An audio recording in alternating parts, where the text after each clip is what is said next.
Whew, child. It's day 5 and 6 in the Devyn Michaels trial, and this is what I've learned. If you're not confused, then you're not paying attention. Day 5, we watched a lot of ring camera footage around the scene of the crime, but most of it was not time-stamped, and so we just guessed when it happened based off of the officer's testimony. And on cross, they point that fact out. They talk about whether or not they got a warrant to receive the original footage from Ring, and they didn't. We also find out that there were samurai swords at the scene of the crime, to which they did not test. They said it didn't appear to have any blood or fingerprints, so we didn't think we needed to test it.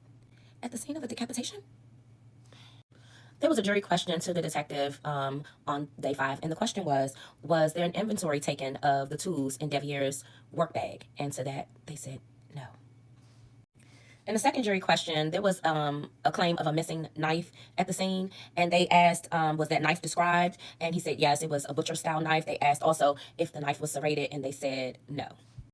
Day 6, it was more questions about these samurai swords and why they weren't tested, and they just said it didn't appear to have blood on it, so they didn't think it was necessary to inventory or test.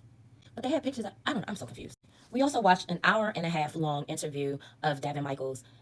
This confused me even more. This interview, she appeared to be very subdued in this interview. She continued to say that she didn't do it. She answered all of their questions.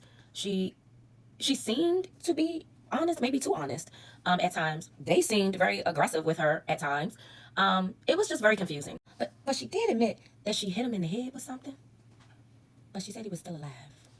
Devyn girl, what happened? What happened? On cross, they continue to point out a lot of the holes in their theory, a lot of the things they didn't test. The biggest thing they pointed out is that there is a drawing that the prosecution claims, or that the detectives claim, that Devyn hand drew. But in fact, she didn't draw it. She drew one line, and the detective drew in the rest that would match the crime scene photos. So she really didn't draw the picture? What the hell is going on? And with that, the prosecution rests. Y'all think they proved their case? Anyway, continue to follow me for updates on this and other trials.